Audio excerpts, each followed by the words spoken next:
She has been my mentor since almost 3 years, and I am reading out things because I don't want to miss a single word about her. So Dr. Lakshmi Prasanna, developmental pediatrician, autism, parenting and a child health. Trained as a pediatrician, Lakshmi is passionate about child health, nutrition, for parenting, and is an advocate for sensitive children on the autism spectrum. So when I have read this entire book, I had a complete different view about children on spectrum, and the entire view of seeing them has really changed for us. Dr. Lakshmi Prasanna travels internationally as a consultant and lecturer, as well as delivering training courses. And now with the course that we have been doing, I see her more in India, which is so very good for us. Thank you, Doctor. She's the director and education consultant for Blue Sky Children's Services based in Australia. She's the Dean of Education at ERA Institution of Learning based in Chennai. And together with Michael, she is the author of the book, Meet Me Who I Am. In Feb 2018, Lakshmi was the keynote speaker for the weekend conferences in Spring Valley. And in July, she presented a 5-day course on autism. So I would like to welcome Dr. Lakshmi and not waste any more time and listen to her. Thank you so much. I don't know whether we have to talk only about autism, or is there someone who is interested in looking at beyond autism and then look at sensitive children of today. Yeah, you mentioned about sensitive children. Yes, because some children are sensitive and they might not have a diagnosis. And more families and parents across the world are now actually refusing to have a diagnosis of autism. They are even actually saying autism is not an illness. We don't even want to use the word diagnosis. So more people are willing to look at it as a special situation in the way they meet the world, in the way they process the sensory experiences. I don't know how sensitive it is here, so I thought I'll take your permission before I even use the word. Because there are parents who are working with the children at home and who are refusing any therapies or medical intervention or even the possibility to look at it as an illness. And that's one extreme. And the other extreme is actually people who believe that autism spectrum disorder is totally spiritual. We don't have to do anything about it. Nothing wrong with them. This child is gifted, indigo child, and then we just have to respect them. That's another extreme. So why I'm bringing this is the whole autism spectrum disorder has this character of polarizing to one extreme end. And for me, anything that loses the balance becomes one-sided in human being becomes an illness. Yeah, so it is not the problem with the children, it is how we all are all arguing with each other that these children are not retarded, or these children are retarded, or these children are very intelligent or not intelligent. Our nutrition therapies work or it doesn't work. Speech therapy is relevant, not relevant. I think more conflicts and more division is around them, but not in them. This is my experience. Yeah. So the whole question stayed with me because very early, almost 20 years ago, I was a practicing developmental pediatrician in Hyderabad, and it so happened because I was a neonatal intensivist and had my developmental pediatric clinic. So more and more children who have problems started coming to the clinic. That's how I encountered autism spectrum disorder. So somebody at the national board were trying to make a policy on autism spectrum. So at the national level, and they invited few of us, and I was one of them.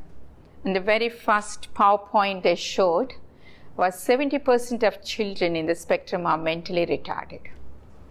Yeah, so, and I was just like this is 20 years ago in Hyderabad, where you all know National Institute of Mentally Handicapped, NIMH, is the lead thing, and no one was allowed to touch autism children. And if you are a pediatrician, you are a simple pediatrician, you are a just pediatrician, and you can't touch autism because either it belongs to psychologists or big institutions because it came under psychosis, not under anything to do with the physical body. So I put my hand up and I said, that is not true in my experience. I have never met a child in the spectrum who is mentally retarded. On the other hand, they are highly intelligent, but it's the instrument, the body, which needs to express that inner consciousness.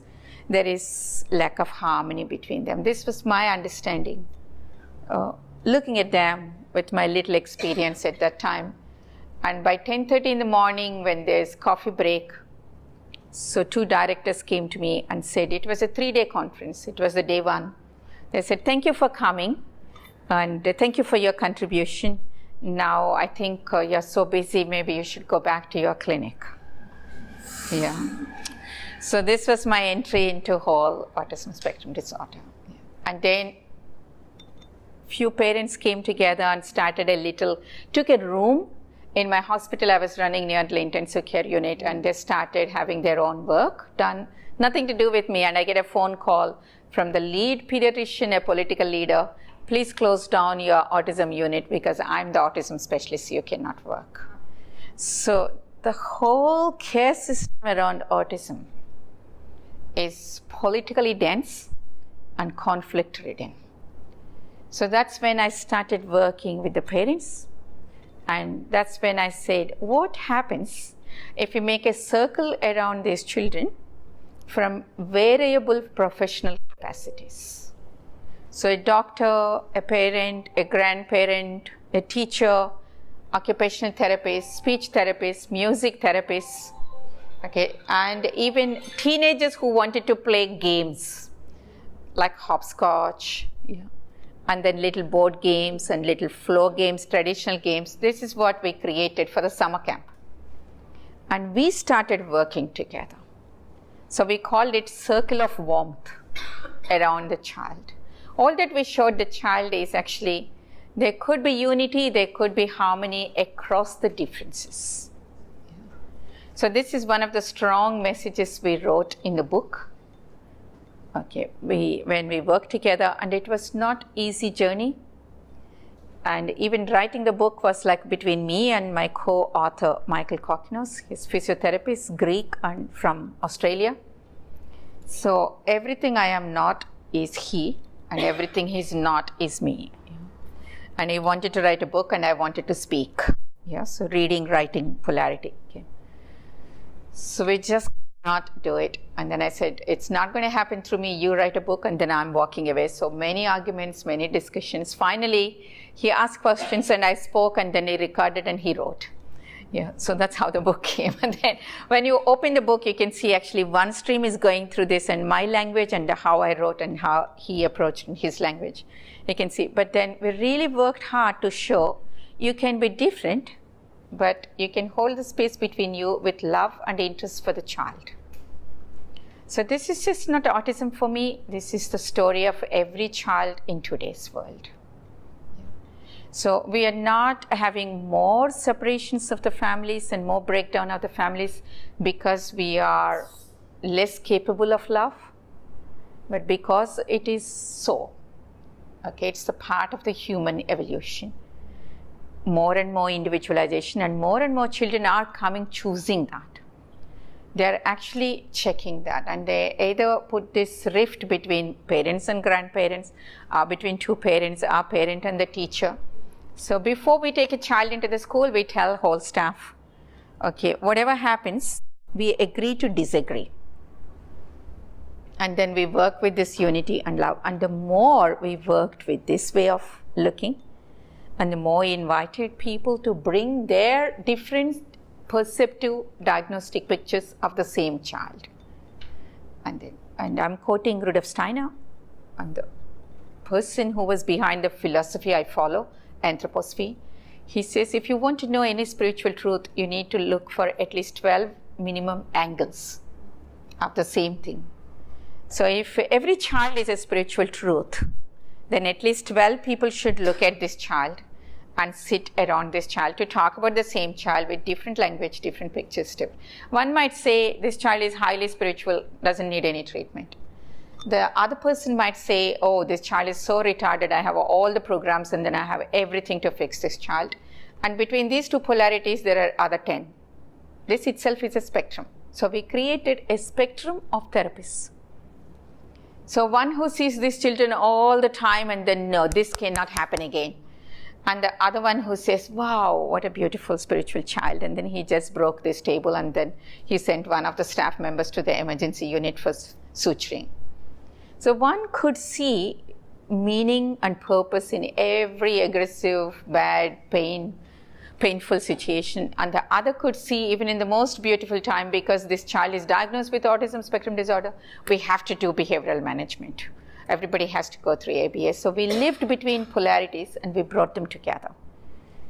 So the bridge between these two came by working with the body on one side and by giving freedom for their thoughts, intentions, and their actions and their ideas on the other side. Today, most of these children whom I've met when they were 3 to 5 years old are 19 to 21 years now. So most of them are nonverbal and under the severe autism and did not get admission into even special school. Those are the children we took. And there was a group of children with whom we worked in Hyderabad in my center, close to the hospital. And there's another group of children we worked in Chennai. And interestingly, both organizations, both staff worked with different situations and different modalities. I'll describe both and leave you free to choose what suits you. But today, some of these children who are still nonverbal are able to communicate with us through facilitated communication. Do you understand what is FC? No. So facilitated communication is debunked by every board in America. So they don't believe in it. Only people who believe in America about FC is the people like parents of these children who live with them and who experience that what they are communicating is coming out of those children. Yeah. And people in Camp Hills, in institutions where the carers who are working with them are the people who believe in FC. So rest of the academic institutions debunk this system, so there is no voice for it. And some of you might have read the book Wasted Talent, Krishna Narayanan. Do you know this book? Krishna Narayanan is a boy who was born to a Tamilian family in Boston and diagnosed with severe autism when he was 3. He's now in 40s. Business, I think so. Yeah. He started his own business. His own business now, yeah. So his parents sent him to different institutions, and then when he was around in 20s, they brought him to visit South India, and that's when they met Ayurvedic team in Kerala. Ayurvedic team. And then doctors didn't know autism, the diagnosis was not there. But they started working in their own way and they did some therapies. And few years down the lane, this boy could communicate with facilitated communication. So somebody needs to be around this person. Every child's need is different, and I'm describing few situations. For some of them, you just need to touch here, and then they can type very fast. Some of them can type so fast, but somebody has to read it and write it, what they're typing, because it's very, very fast. Sometimes you can't even computer screen sometimes cannot capture. And some of them you might have to give a pressure a little bit, and then they type. So are they typing the thoughts of the person who is helping them? Is it their thought? Is it a thought which comes to them only with this person's help, not independently? Why do they do this only with one person, not with the other person? Why do they behave in certain way with these people in the room and don't behave in the same way with the other person? So these are our questions with which we lived. But one of them actually wrote 190 pages book. Okay, this he claims is his past life in Greece, and all the characters and the family and the names and the continuation and the relevance, everything. Okay, any time of the day you ask him any question about him and he can, about one of the characters, he can answer. So these are little stories, and I travel through the world doing workshops and lectures. And if I have any question, or sometimes just before the workshop, an hour before, I get an email from one of them. And even my friends and the teachers in India might not know that I'm giving a talk on the topic that day. But this child actually writes to me a few lines about what I'm going to talk. Yeah. So these things constantly every day in our life happen. But I don't want you to look at it as miracle or magic, but I want you to understand the scientific basis for it. So the whole idea of us working like this and talking about it and bringing everybody together is not to make it some subjective feeling life, but to really bring it down to the science of medical field, how human being senses and how human being thinks, how we are different in our sensory perceptions, how the human nutrition gut is very closely related to how we sense and what we do with what we sense. Yeah. And this can be tested on all of us. Yeah. And if you have a certain breakfast, certain kind of breakfast, when you go for a walk or when you meet someone, and then if someone is talking too much, it's too much for you. Yeah. And a certain different breakfast actually will give you strength to be able to manage this intense personality and then the loud voice and sit very calm. So what I eat is what I become. Can you relate to this? Yeah. So how I deal my sensory world is very deeply related to the body. So this is not a miracle, this is not a magic, this is a science. But this is a science which is not based on today's, present days, narrowed down materialistic natural science or medical science or psychological sciences. But this is a science which also includes non-physical element of human being. Okay, so those of you who feel there is nothing like non-physical, if I can't measure it, if I can't hold it, touch it, and feel it, I don't believe in it. There is nothing beyond this physical body for a human being. I'm sorry, I don't have answers for them. Yeah, so this is what I need to really, okay. Autism was very difficult for mainstream medical doctors and biochemical treatments, and where we went and then supplemented 70. There are some children who were on 70 different supplementation drugs every day. Yeah, so I'm not exaggerating. We sit in front of them, 3-4-year-olds, popping 70 pills and 70. And chelation, this is where we started 20 years ago. Chelation with EDTA, knowing very well, the chelation itself is a toxin inside the body. So you're doing the chelation to remove the heavy metal toxin, but you are introducing a chemical which is going to become again a toxin. And then they say a few percentage of children can have epilepsy after the chelation. Wait a minute. Is there any other way of detoxing without doing this? Yeah. If the heavy metal is a problem, if you take the blood sample and then measure it, if the heavy metals are high, your logic can say that heavy metal is high, so remove it. This is the modern science. Yeah. Or your logic can say, why is this child having heavy metals high and why this child's brother or sister are not having it? Yeah. Why is the neighbor's child not having it? Why am I not having it? What in me is protecting me from this heavy metal toxicity? I have a healthy liver, healthy rhythm, and my liver is a natural detoxing organ. So you take this child to Ayurveda, they just promote the liver promotion, liver health. And the liver works as the detox. Excuse me. Are you with me so far? Where I'm going? Are you okay with the way I'm going in this direction? So this is the way we started thinking. And for that to think, how do you prove that the liver is not strong in these children? So we do the liver function test. Comes normal. Yeah, we do the auditory test for them, normal. We do the MRI brain, normal. Okay, so but you call their name, they don't respond.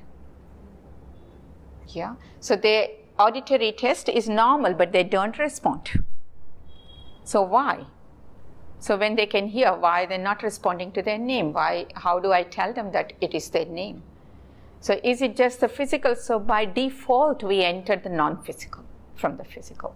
Through the biochemical tests and through all that we could do, and every failure, we asked questions, is there something? So can liver be weak when you have completely normal liver function tests, completely normal looking liver on ultrasound. Is that possible? Yeah. So we started asking, yes, it is possible. Okay, so we can actually look at it and say before liver function tests show that the liver is weak, it takes a long time. Because liver is one of those organs, they are like grandmothers. Your grandmother is not going to complain 10 years before she passes and crosses the threshold and passes away. She's going to work till the last breath. And if she knows that you're coming, she will get up and cook again and then go to the bed and then quietly go. Okay, that's the kind of, it's a nourishing organ. Yeah. And you remove 90% of it, it regrows. Yeah. It's a very forgiving organ. We eat all kinds of foods all times of the time, all times of the day and night.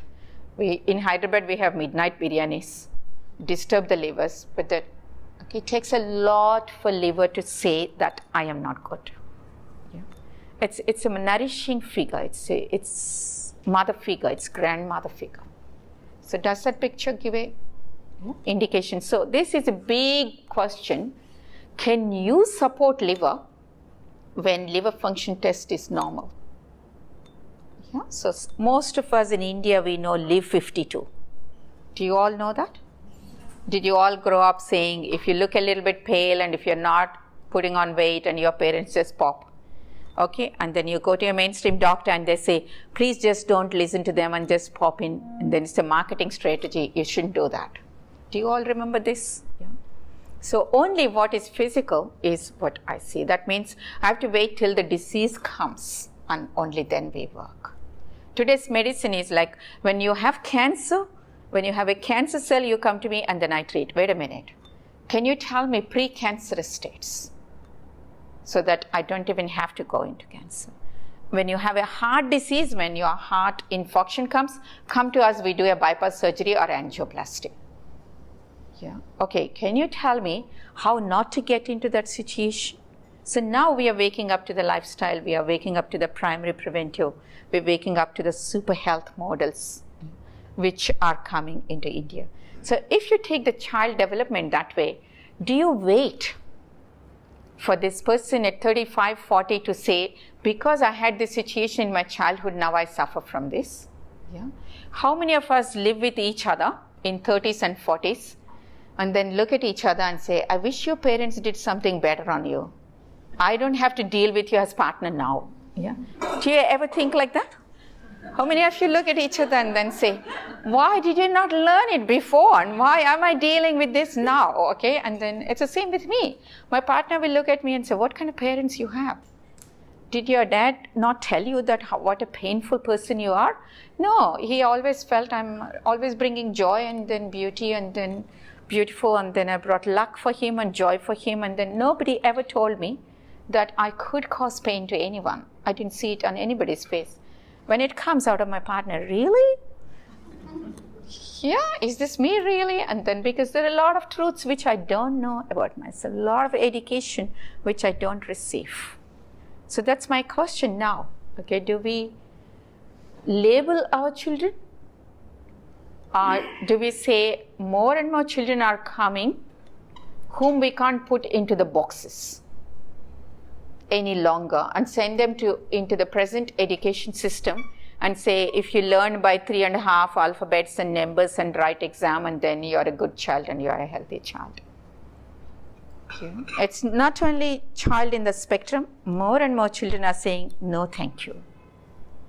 This is very good, I'm fine, I don't need it. Do you have children? Does anybody have a child who said no thank you to what you offered out of the normal system? How many can you boldly say,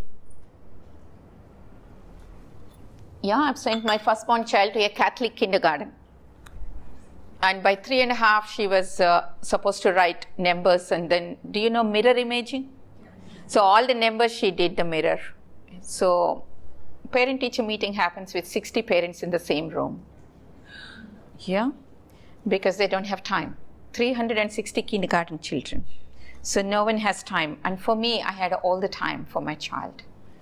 So, and I have to enter a place where I'm 1 in 60. I don't like it. Yeah, I want to be 1-to-1.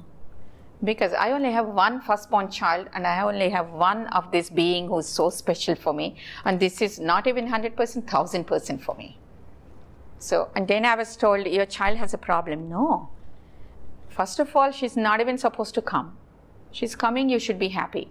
Yeah. Second thing, her little fingers are not supposed to hold the pen and then write anything. Okay. Who told you? I'm a developmental pediatrician. You have to wait.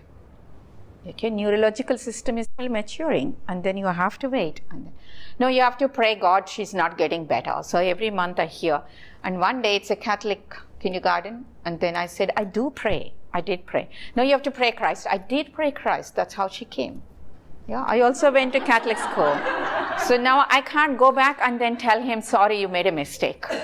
Of course, we were sent out of the school, kindergarten. So with a big stick in my tummy, I was okay because they didn't even want to touch me.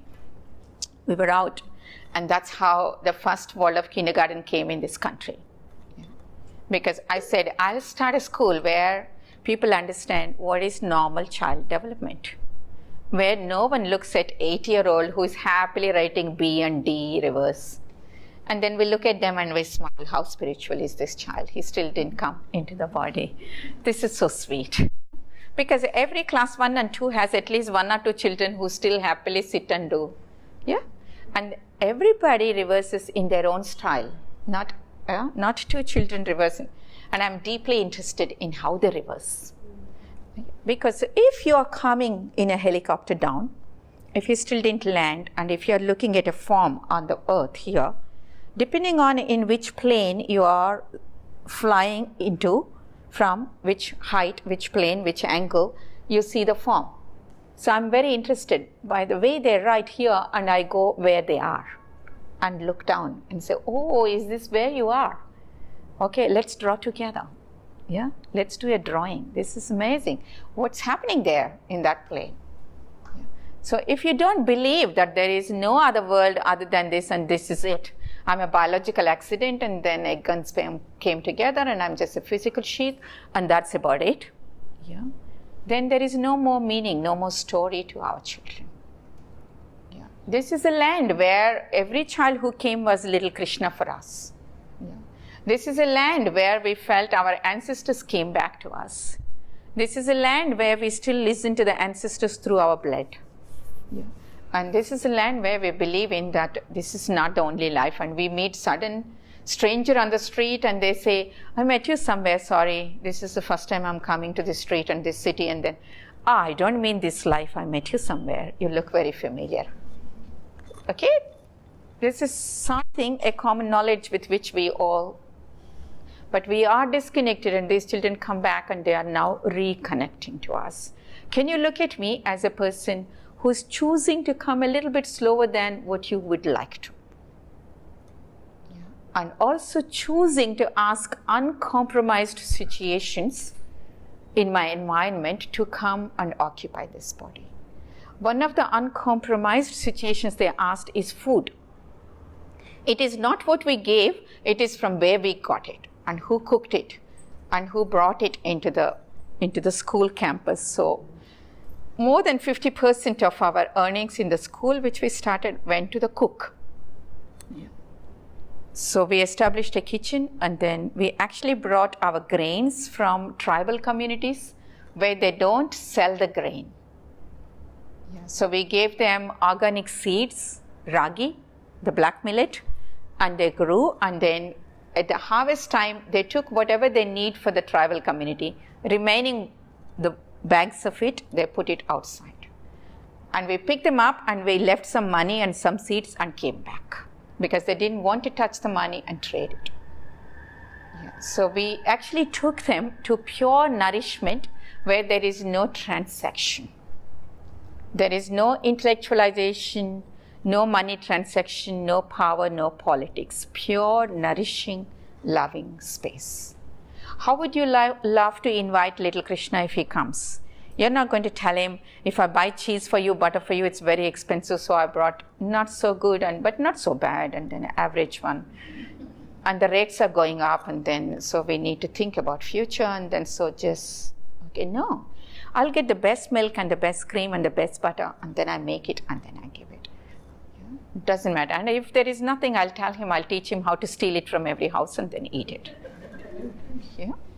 Because the most important thing is actually to give the best substance to the spirit which is coming. So are we trying hard enough to give the best substance to our children? Yeah. Are we actually following the rhythms of the cosmic world and the nature? Because rhythms of eating are gone and what we eat is gone. So we went deeper and deeper into understanding. How do we nourish a body? Yeah.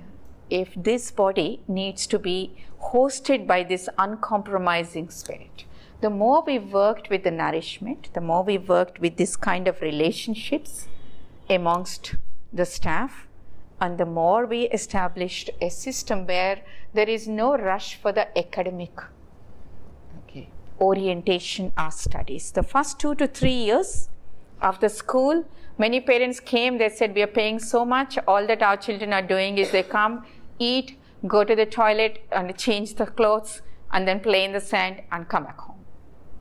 That's all they did. Yeah. But they grew beautifully. The skin got better, sleep got better, constipation got better, and child started looking into the eyes and the comprehension levels improved. Took a long time, but it improved. So we work on, I always call it, it's the ground floor nourishment, basic rhythms we call it. If there are any doctors here, you understand basic rhythms of an early childhood thing is eating, passing good stools, and sleeping. Only after we established these three, then we entered. Then we entered how to make the hands busy. We called a program Busy Hands Program. What can you do other than writing alphabets and numbers? What all human hands can do. So each teacher did a program on 100 new things you can do with the hand. So we worked with whatever skills we had, and children slowly started coming towards us. The play and busy hands became the second program. So we really brought them into their hands. Of course, music was always a big part of it. We did a big program with 2 very devoted Carnatic music workers, and they didn't know anything about children and autism, and I didn't know anything about music, Carnatic music. We spent 1 year actually working together every Sunday to ask which raga works where, and we did deep Carnatic spiritual studies to see there is a relationship between ragas and the human physiology and anatomy. And if you open a book now, you will see it. You will see the human body structure was actually, figure was there, and then they gave the different ragas. So in Western music, it's the tones and semitones. We could not work with Western music alone. We needed to go into Carnatic music because the semitones range was limited in the Western music. These children were responding even to the slightest change in the semitone. And if you turn a note into the other note, they could feel the difference. The auditory hypersensitivity also had a gift. Their discrimination between the slightest change in the notes was really beautiful. So what we did is actually we started playing one raga or one semitone, one raga, a particular kind in that raga for 3 to 4 weeks. And once the children got used to that, and in those 3-4 weeks, we taught one subject and whatever theme we took, and we changed the raga, and they all became a little bit restless, and we settled them and we introduced the new subject. So we took music as the breaking point for their rigidity, because you all know any change will disturb them. Do you all know that? Yeah. And any slightest change, and life is about change. Growth is about change. Learning is change of inner state. Yeah. If I don't prepare this child for change, then learning is not possible. So we worked very deeply at the physiological level, psychological level. What helps a human child to adapt to change?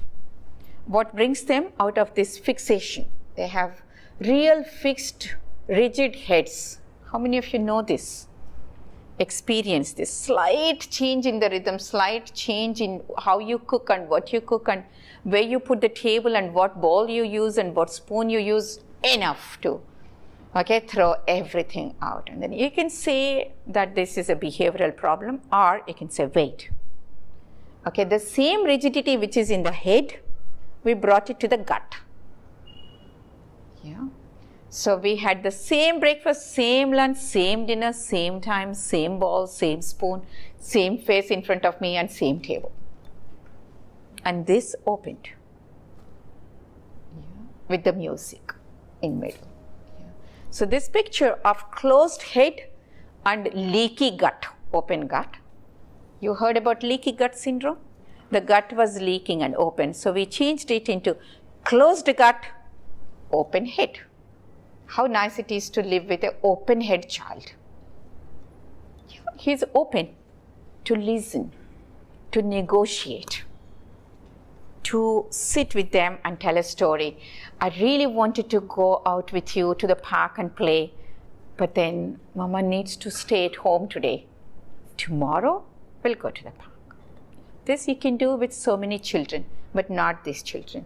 But the more we worked with the gut, the more they were open for this kind of negotiations and suggestions, and music helped a lot.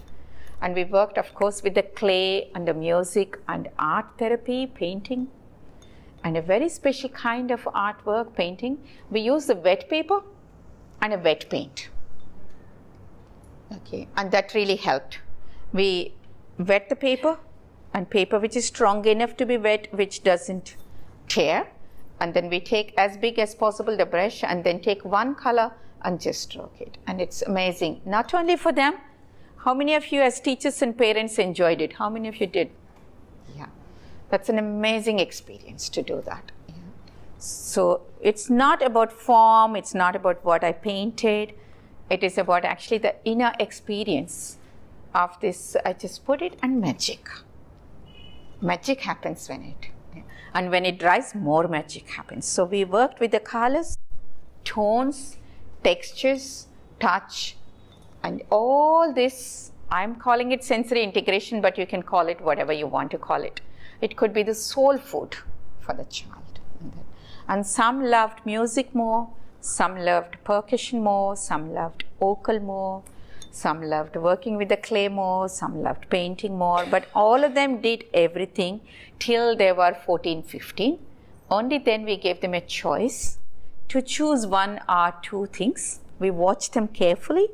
What is their interest, more interest, where is the child going?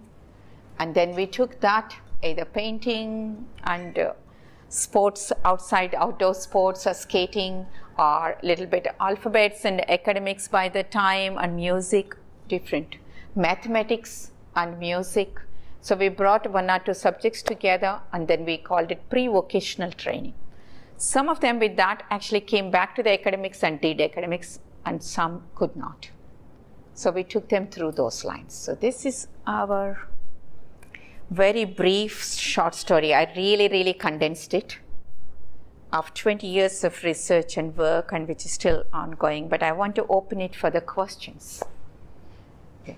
So is this a good place for me to stop and then open it for practical questions, if anybody has anything? Or you want to know more about some of the things which I introduced, I'm happy to elaborate. I need a little more elaboration on the food. On food. Yeah, did you have a very specific question? Did you have the music playing while the food was cooking? The music was very difficult for most of the children, and food was very difficult. Yeah. For some children, it was almost torture to have food in the orofacial sensitivity, and the texture of the food inside the oral cavity is very difficult, and it's quite painful to watch severe autistic child to make an attempt. And then so we put them separately in the beginning, because at the food time the whole focus went in just number of hours was spent in acquiring the food, who's shopping, where, what, and the preparation menu and the cook. And it's interesting, we not only paid cook, but we asked the cook, what makes you happy in your life? Do you have any problems in your life? And she herself has 2 daughters who have special needs. So we actually brought those 2 girls who with spastic palsy, their limbs were not fully formed, so we actually paid for their therapies and we employed physiotherapists, occupational therapists to work with these 2 daughters. And very interestingly, she asked, what else do you want? We asked. She said, I have one wish. I don't mind staying here and working with these children. I love them. But when I'm working here and when I'm earning my money, all this, my husband is a carpenter. And if I'm not watching him, sometimes he doesn't do woodwork. He goes and gets drunk. So, and that worries me. So what can we do? Can you make a wood workshop here for him and employ him? How much do you want us to pay him? No, pay me for him also. Because don't give him money because he'll get drunk. Yeah. So I will never forget this man. Yeah. So he was one of my best friends. He was one of the best friends for the children. As the children started growing, they loved wood. Yeah. Because it's a 3-dimensional. Those of you who work with occupational therapy and therapies, you understand. It is about 3-dimensional spatial experience for the human incarnation and the faculties. And working with the wood is always 3-dimensional. Yeah. We learned that from this story. So we thought we are helping the cook. Yeah, she's helping us for future work. And then, so we made a nice wood workshop. And he sat there. He never got paid. She got paid for him. But of course, it was too late by that time. Okay, a few years later, we lost him for the cirrhosis, liver, alcoholic cirrhosis. But his last few years were very, very, for me, I will say that he's one of my best friends. We used to sit and then I used to tell him, why don't you draw before you do the woodwork? And he used to say, why don't you make with the wood what you draw whole day? Okay, so this is how we used to fight. And then, because we were also treating him for his liver hardening. We were trying to work with him at the soul level. And then whatever happened, he passed away happily in front of her. So why I brought this example is, all this mattered to children. Even though many people thought they did not understand anything, they knew everything. Yeah. How do we know? Okay, they expressed in some or other way what they knew. They always knew which one of the staff members needed help on that day. Emotionally, they always came and sat next to that child. So the food was a big part which we kept aside. So happy women, preparation of the food, choosing the food, rhythms of the time, along with a lot of work on the gut we did. Externally, we make compresses with the herbal decoctions, chamomile, and we did that to strengthen the digestive processes. Some children needed to remove the fungus, so we needed to give some herbal preparations, homeopathic remedies for removing the fungus in the gut. Yeah, you know, if you study all these things on the websites, these are all there. But we did not need to give supplementations. Yeah, few years down the lane, all the children who came to us on medication, so melatonin dropped away, no more need for the sleep medication, and vitamin supplementations dropped away because they started eating well and then grew. And then some were doing zinc copper therapy. Some of you know Pfeiffer University did a lot of zinc copper, vitamin B12 injections, metallothionein preparations. I was one of the biggest prescribers those days. But everything dropped off and they did not need, now I don't even prescribe them. But it's a huge learning curve for me. That's briefly. Of course, we did the gluten-free, casein-free. And more than gluten-free, casein-free, what we did is preservative-free and processing-free. So we tried to acquire all the food products right from the source. Not refined, not broken, not packaged, but from the source. And we also did a lot of soaking. We also did, with the black millet, we soaked and we sprouted very hard. Those of you who sprout black millet, you understand, it really smells, it stinks. Yeah, if you go 1 hour extra. So you have to be really watchful. It's not the easiest grain to sprout. But we got them sprouted and sun-dried and we powdered, and that's the millet we used just to improve, because the need for vitamins is very high. And the need for trace elements is very high because gut was leaking. Gut was not holding the trace elements and vitamins. So we tried every possible way to like hike up the vitamins and trace element levels in the same foods which we are eating. Yeah. If that makes sense. Yeah. So we chose under jaggery, we went to the sugarcane farmers at the harvest time, and then we actually sat with them and made jaggery with them. Because you know, nowadays the jaggery can be made with a chemical intervention. Do you all know that? The old way is very different. The old way is actually you cook the sugarcane juice under the sun in an open vessel, and then you pour the hot sugarcane juice into the earthen pit, which is covered with hashing. So the hot thing, when it gets condensed, it absorbs sodium from the soil, from the earth.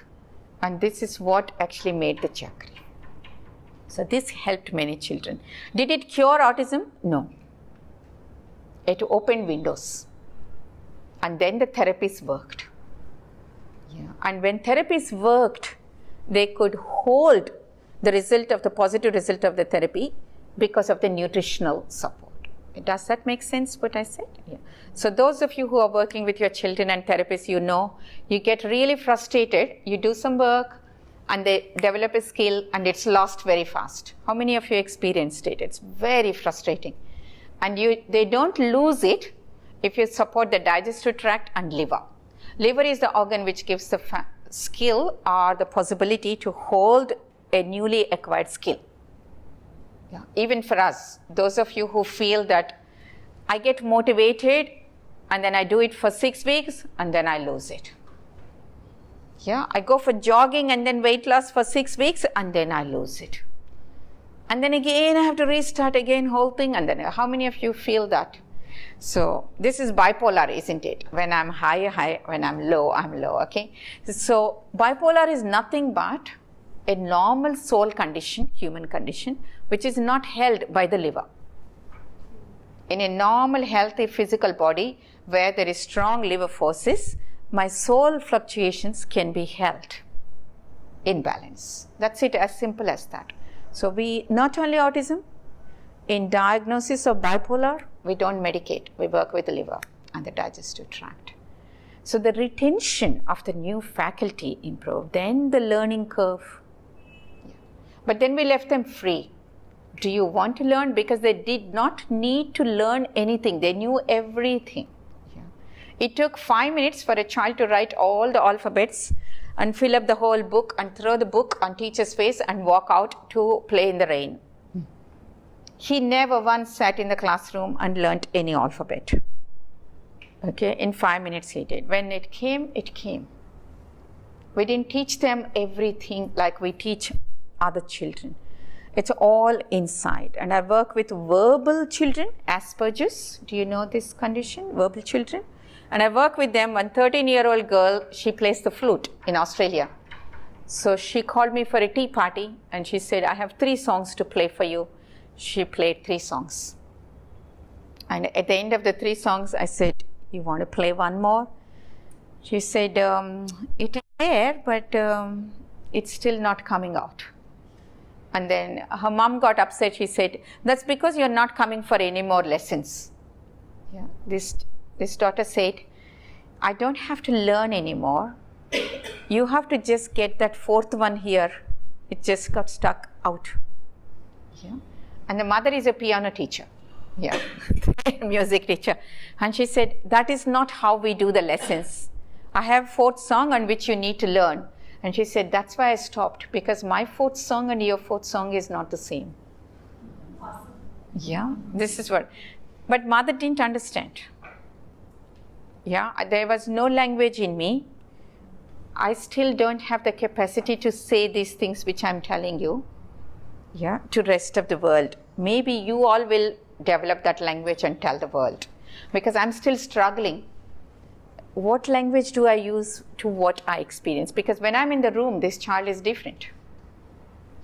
And the parents come and ask me, what did you do? There is no autism in this child. And I didn't do anything. I don't even know what I did.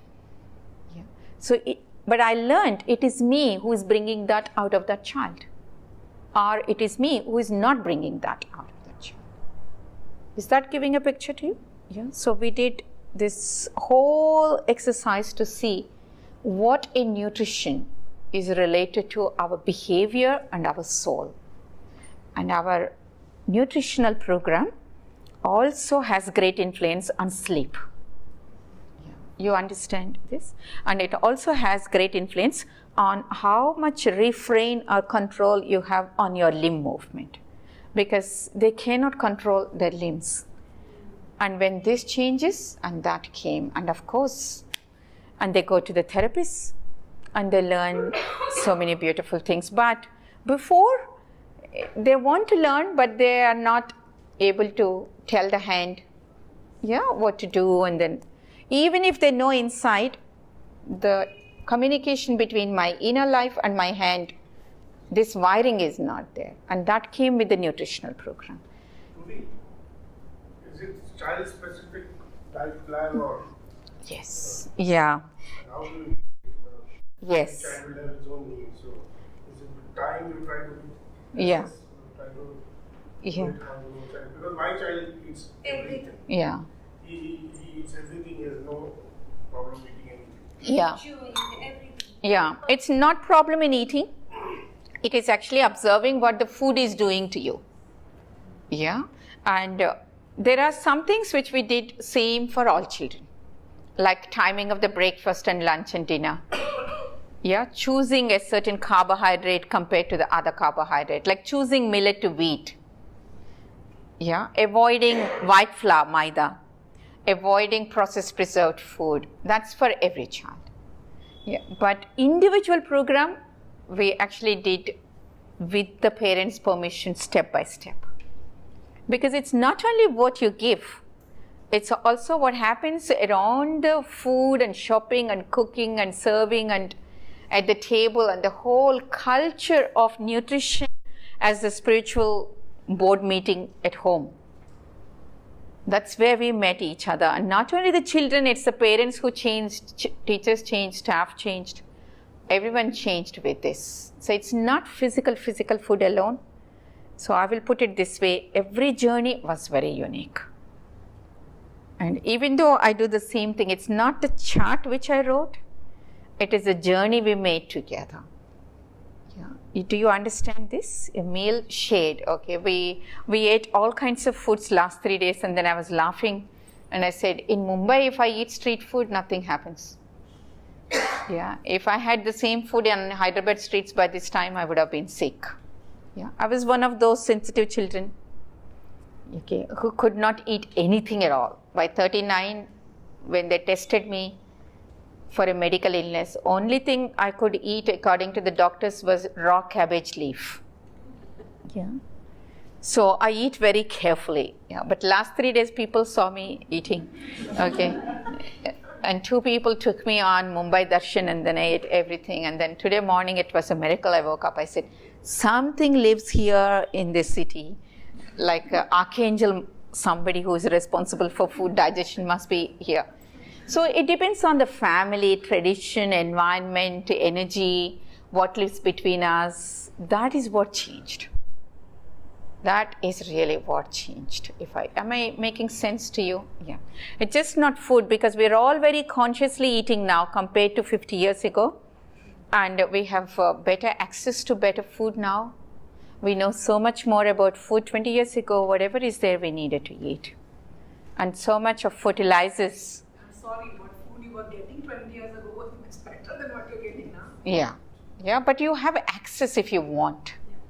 Yeah. If you have money, you can have your own farm, and you can have chemical-free plantations and then harvest, and all these are possible. And you also can read now.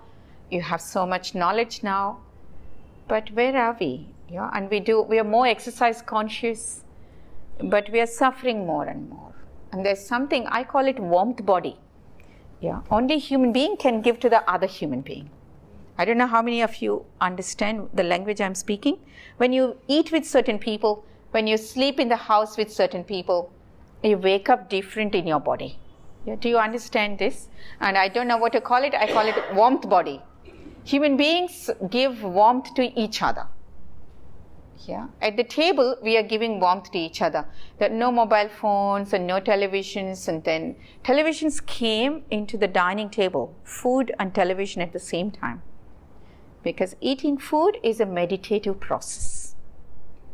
And whole of me needs to be present for that. In the olden days, the whole family used to be present. Even when we are not sitting together to eat, spiritually they were all present.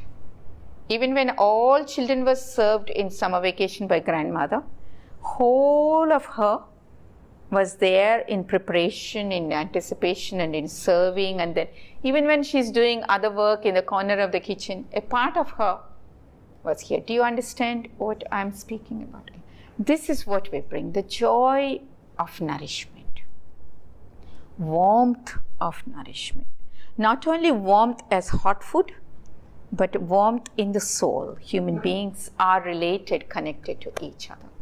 Does that make sense? But you can do a lot of things general and it still works. Yeah, it really works when you start doing just the general principles you can do. And you can also do it as parents together. Yeah. So the moment the parents felt their children are benefited by the nutrition program, they adopted the next group of parents. And they carried the journeys together. So which is very, very touching to see. On this individual diet plan which you planned in your center was based on trial and error. There was no invasive test or anything, just a trial and error for each child. Not trial and error. It's the deep physiological understanding of how the circadian rhythms work, when the digestive juices are working, how the digestive organs have a rhythm inside us, and how the liver works. Because our liver actually works with breaking down the food. No, but for an individual child, when you said that every child had a different diet plan, yeah, you had to work through for each and every child, and how did you do that? No, it's a general plan which every child gets, but how every family and child comes into that chart is individualized. Some families might come and say, can I take 3 months time before I enter this whole program? Or can I keep talking to you every week? Or can I write a journal how I'm doing it? And if I have to not remove everything at the same time, which one shall I remove first and which one can I remove second?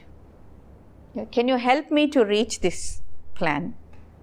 And some families took 1 year with the same chart. And some families, 1 week, all done, over.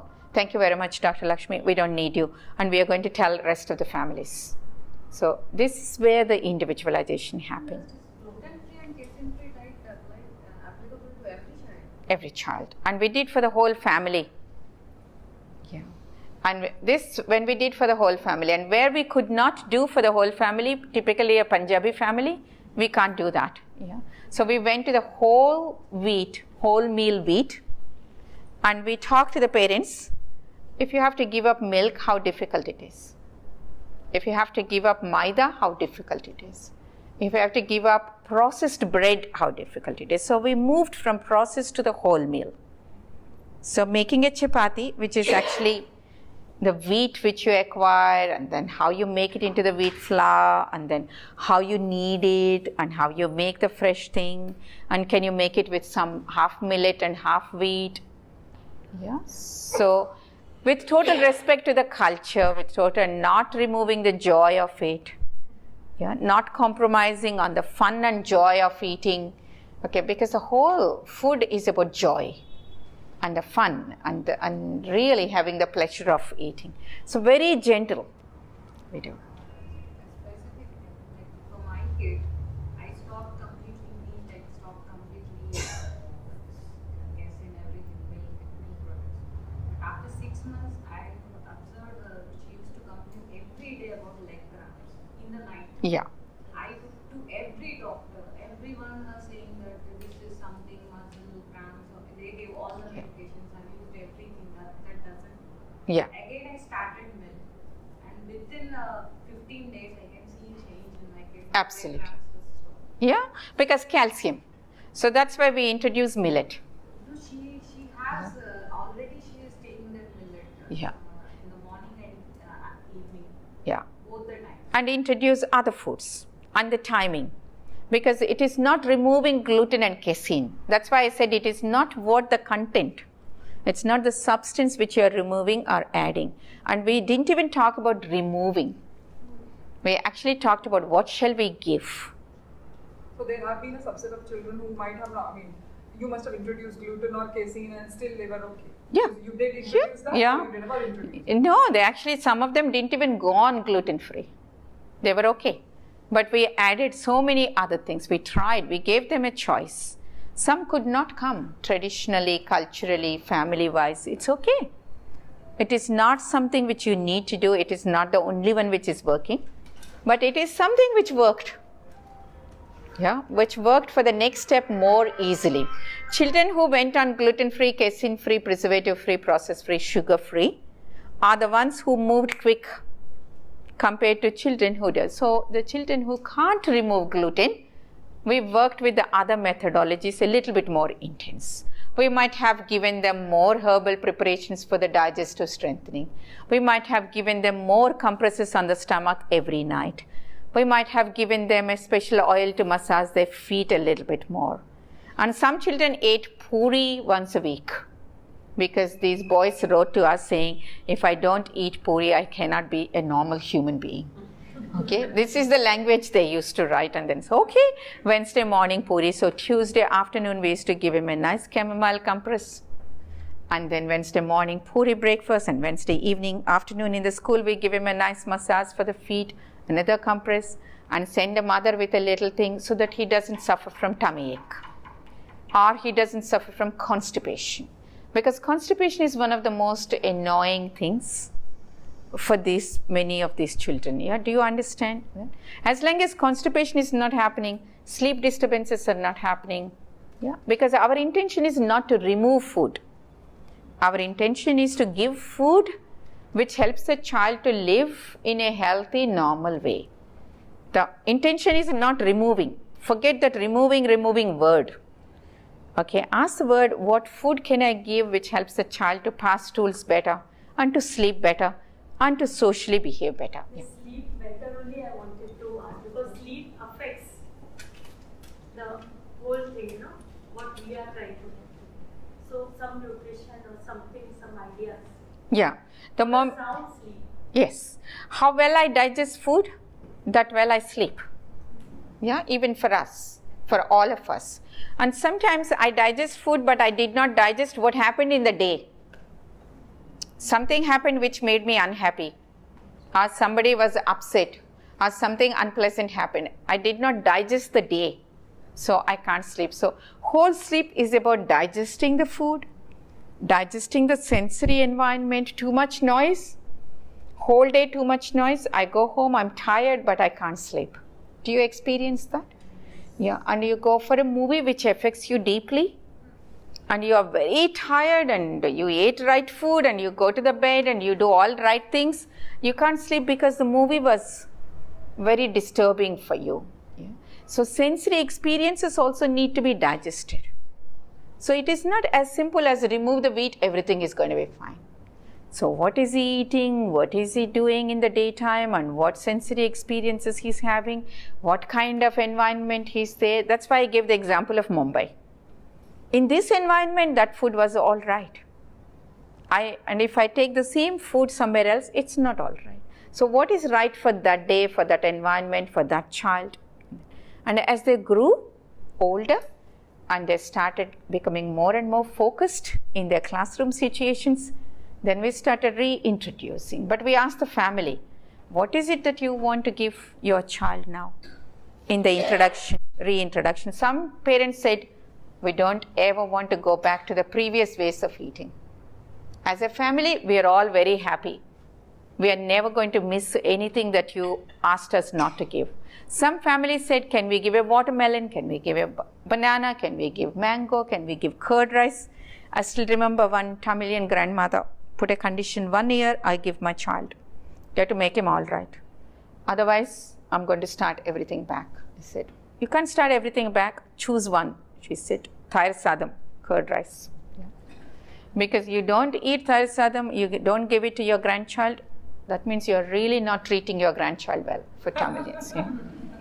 And this boy became verbal by that time. So they invited me for the thair sadam reintroduction initiation again. So we all sat, and then he ate one spoon of thair sadam. I will never forget. He rolled on the floor. Okay, all that he said is, my stomach is hurting. Thair valkidi, thair valkidi, thair. And every time he sees anything white, he says, my stomach hurts. Okay, he now thinks anything white. Okay, so we have to tell him it's only curd rice which hurts. Other white things you can eat. So I can't even give him coconut because it's white in color. Okay, so I have to tell him this is not curd rice, and then now he's slowly coming back. So, but this leaky gut includes having a good amount of probiotics as well, right? Yes. So if curd is not an option, then what do you give in? Yeah, that is why we soak the grain. That's why we sprouted the grain, we soak the grain. And of course, South Indians, we have something, I'm sure you will have your own thing. Okay, dosa maav is a great probiotic. Yeah. So the moment you make dosa idli, it's one of the greatest probiotics you can make. Because it's fermented. Fermented. And you can ferment any grain. Yeah, and Germans use sauerkraut. Cabbage they ferment. And Japanese use kombucha. They ferment, okay, vegetables. So you can ferment anything you want to ferment. Yeah. And some children had curds. And you know, South Indian summer, and the parents and grandparents will come and say, just for summer we have to give buttermilk. Okay, and then we try to put cumin seeds in it, and we try to put curry leaves in it, and we try to put salt in it, and then, but children only tell after some time. It's the children who told them, I don't want it. Okay, and after a few months, actually, if you give them a sweet, they put the sweet in their hand, and they put one hand on their tummy, and they sit like that. They don't eat it. Yeah, because something inside wakes up to build that discrimination. That was what was absent in these children, because they were not feeling, because all children know what is good for them, what is not good for them. Some children go and lick salt because they need salt. Some children ask for more bigger laddu because they know that they need that jaggery more. Okay, some children eat more rice and less curry. They are more carb children. They know what to pick up, but these children were not connected to the body. All that we are doing is we are inviting them back and reconnecting them to the body through rhythms, through the same food, consistency, same thing happening.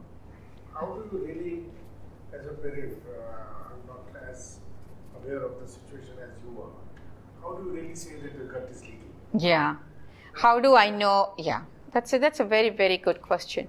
Biochemically, you know as a parent, that's why all the tests were done. Some children have heavy metals, high heavy metals. Some children have low zinc copper ratios. And some children, when we measured, actually trace elements were low. Nutritional deficiencies were proven. And some had low vitamin B12. Yeah. And some children have low selenium, trace elements were low. And some people injected serotonin. So these are all the amino acids and trace elements and vitamins, which we never measured in the past. So you measured all this in the blood? The whole US now only does measurements. Through the blood tests? Yeah, and urine and hair analysis.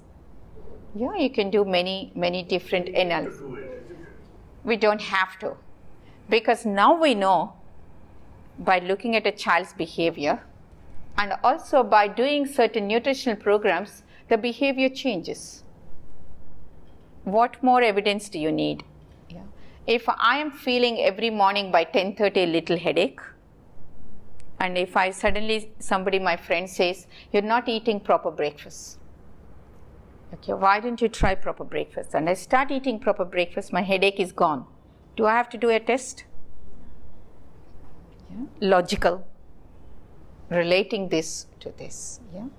And sometimes I might eat some bread butter jam in the morning, and whole day I feel low energy, or by 3 p.m. I feel low energy. My friend comes and says, why didn't you eat a nice cooked warm grain and protein like in the old traditional days? Okay, eat nice aloo paratha, okay, with a nice egg. or some protein which you like with that.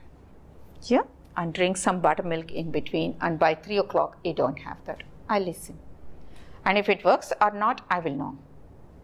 Yeah. So this is evidence-based medicine. Yeah. We don't have to do tests for everything because this is invasive. Did you ever try drawing blood for these children? Sample, blood sample? Yeah. For fever, for dengue, we wanted to check. Yeah, because they're extremely sensitive. Yeah. And if there is no trust between this person, if you don't give them time, if you don't explain to them what is happening, and if you don't prepare them well before that, and suddenly you hold this and you do it, and it's deeply traumatic. Yeah.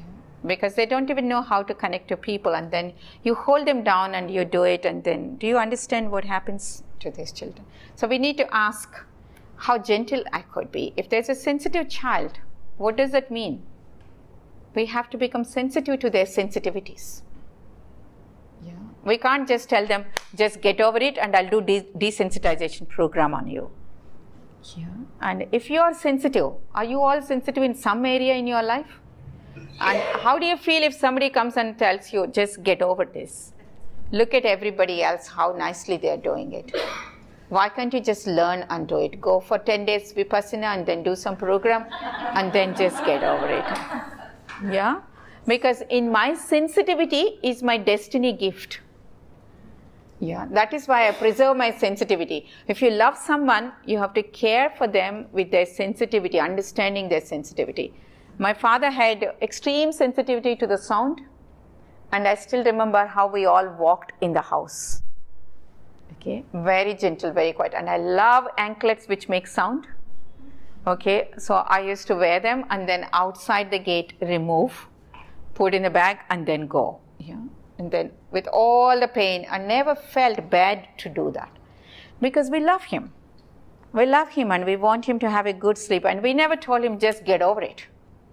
And you have 3 daughters and then who love anklets and then you just have to get over it. No, because we care for one another by actually caring for the sensitivity, and that is real present day's question from the children to the parents. Sorry. So the sensitivity part that you just said about, I believe that it's not only to children with autism or any kind of differences. We should actually have that sensitivity to any child that you have. Thank you. Yeah. Because sometimes it is like we give everything that is best to a child with needs. Why doesn't the other child deserve it? Yeah. Because we have become such a fast generation, we have to just get everything done. Yeah. And we damage our children in the process because we have to poke them, we have to draw their blood, we have to get them. It's not fair. Totally agree. So there is no autism. Yeah. And there is autism in each one of us. Yeah. So this is the exercise we did. Where is autism in me? Yeah. And I find it and I ask, how do I hold it without being diagnosed? How come I escaped all the therapies all my life? Yeah. And I don't. Even now, actually, if I don't care for my gut, yeah, so my family will see the autism side of me.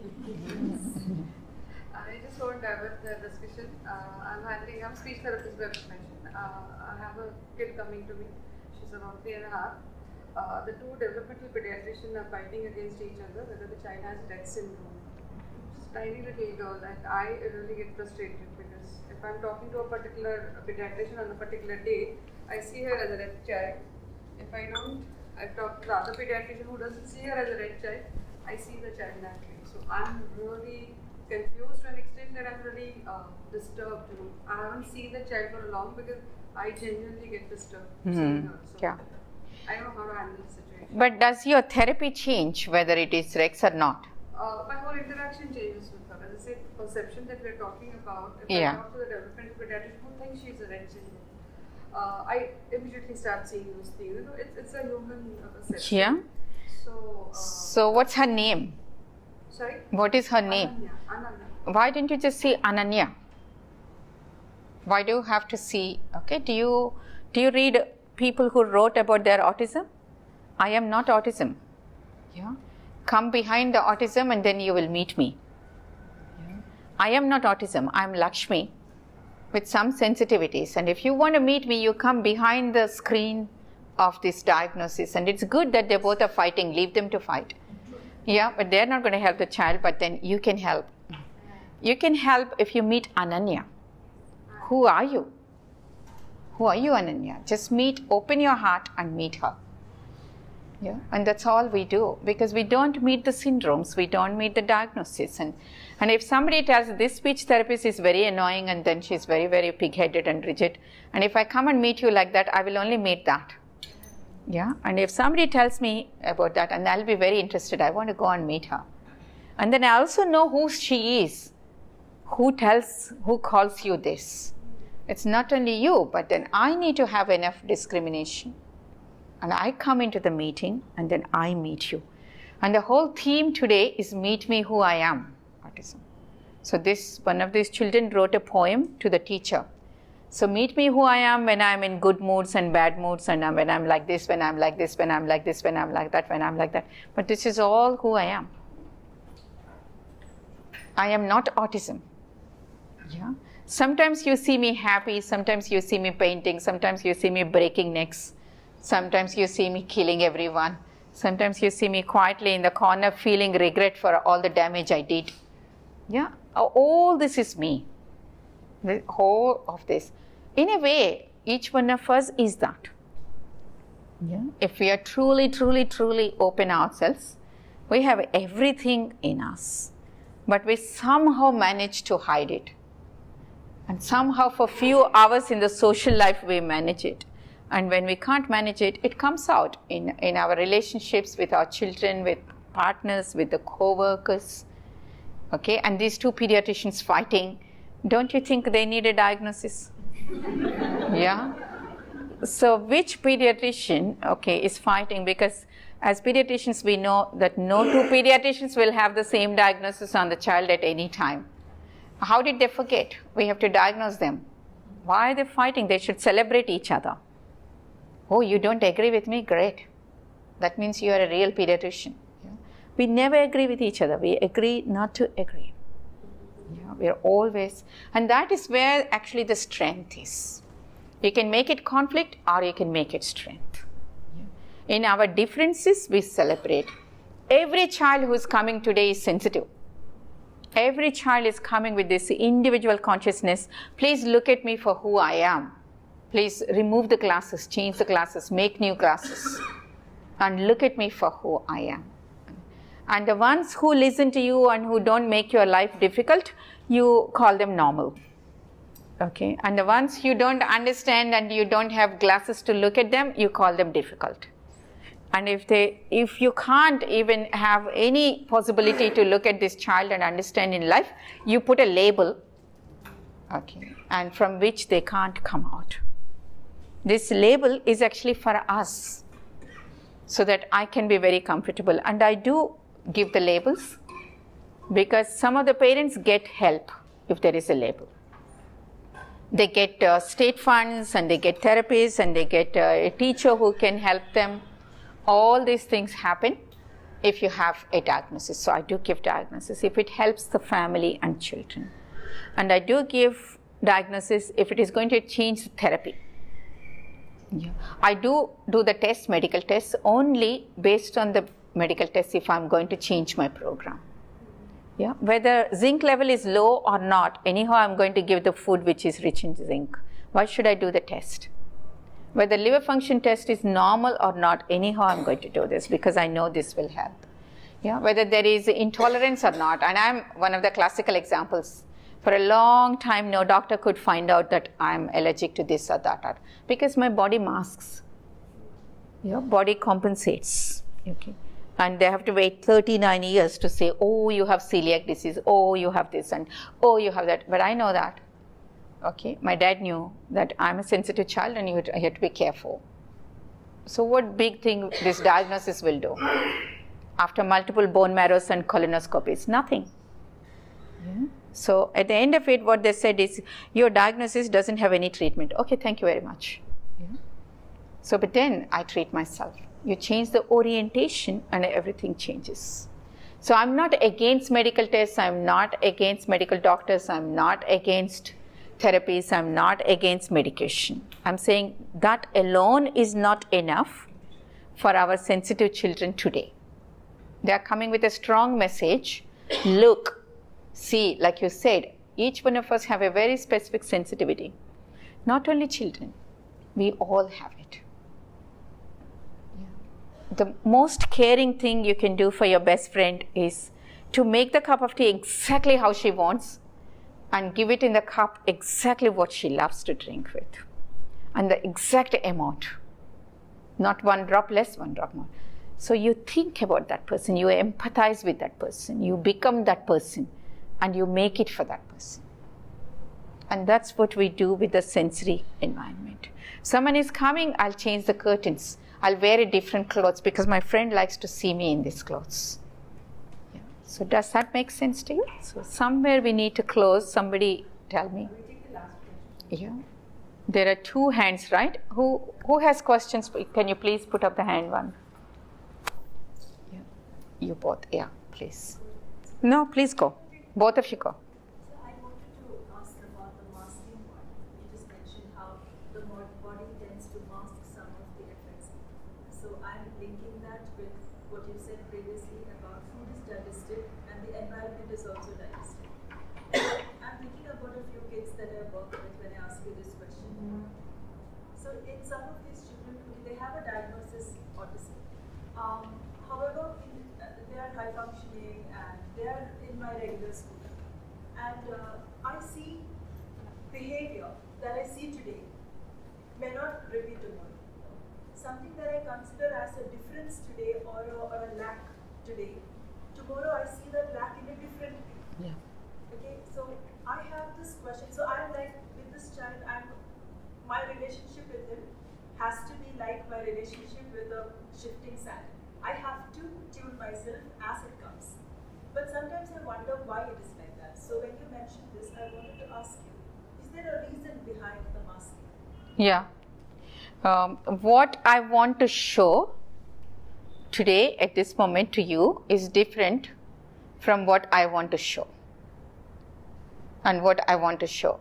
If you all think that they are not clever, you watch their behaviors, they are super clever. Yes. Yeah. They know they are like spiritual masters. They know exactly which button to be pressed for whom, and then when, and then what has to happen, and then when. And you think that they have problems, and then they're spitting on everybody, and then we did antifungal, and then we did this therapy and that therapy. And then somebody asked, what do you understand? One of my staff got very upset when she was spat upon. And then she said, what do you understand? No one spits on you in this school. I said, wow. I never realized that all these children who are spitting on everyone never spat on me. Okay, I said, why are they not spitting on me? Okay, so then we started watching them. So even in the spitting, they're very clear. They choose when, how, what. It's almost like, if I have to say something to you, I'm not going to say that same thing to her.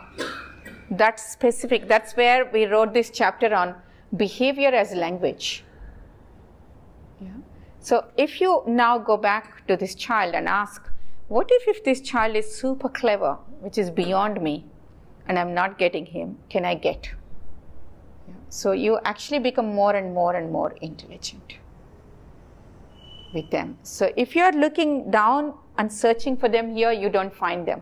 You find them there. I always say, we'll write deficit diagnosis. We look for them in the ground floor. We say they're not there. This is not there. This is not there. This. I say, please climb up to the first floor. Not there. We say, oh my God, deficit, deficit. Can we come down, Lakshmi? Deficit? No, go to the second floor. Not there. Keep going, keep going, keep going, keep going. You will find him. And you'll find him as your teacher. Yeah. Each one of them taught us something, and they're still teaching. They are our teachers. And then we do teacher training, which Janisha mentioned that in Chennai, And one of those children is writing to me. He's my consultant in my teacher training. So he asked me questions. Why did you give that homework to them? That's not spiritually hygienic.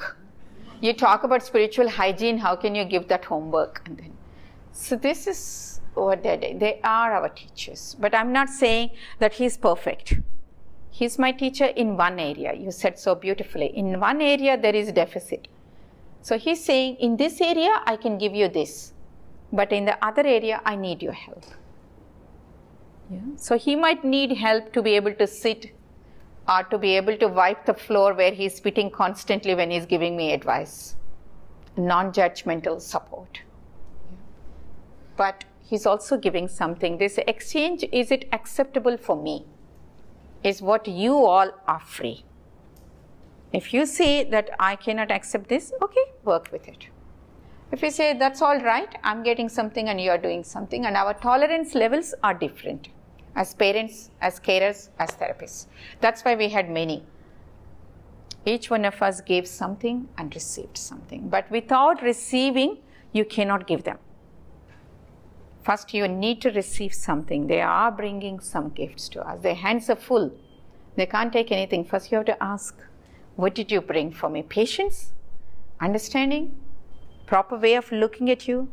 Observation skills need to change. My thought needs to change. My heart has to expand. My mind is too narrow. Yeah. And I'm too evil inside. I'm too mean. I'm too dishonest. All this, yeah. Is that making sense to you where you went? And good journeys with this child. Yeah. I'm sure you will write a book on that. Yeah. I have a very simpler question. When you said that you avoid gluten, even rice is avoided? It's a millet-based diet? Or? Yeah, rice is gluten-free. Yeah.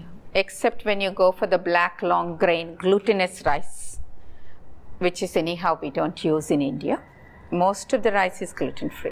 So rice can be a part of the... Part of it. And millet is one part. And these are the two safe grains in India. But in millet again, some children are allergic to jowar and sorghum. So we start with ragi and then we slowly go into jowar and sorghum. Because some children have serious allergies to jowar. But you will know. You will know the gas comes, bloating comes, constipation comes back, sleep gets disturbed, restlessness happens, spitting comes. Okay, all the symptoms come immediately.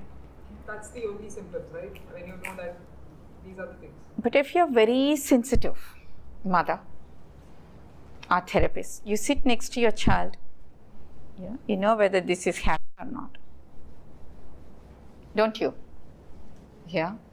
So each one of us know how our children are digesting food. Based on that, we cook the next meal, isn't it? We sense. As mothers, we sense the whole family. And suddenly we make curd rice and we say, that's it today. Yeah. Nothing, no more. And then, can we order a pizza? No. Yeah. Today everybody eats this because you're already sensing it. You know exactly where the digestive processes of the family is.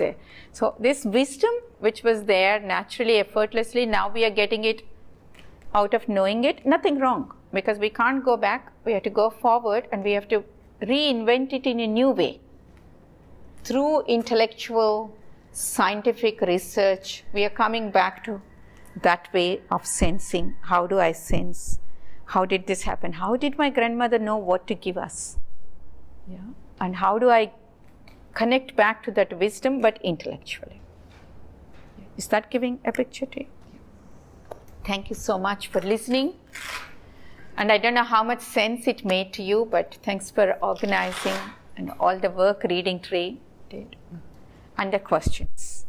Thank you. Thank you. Thank you.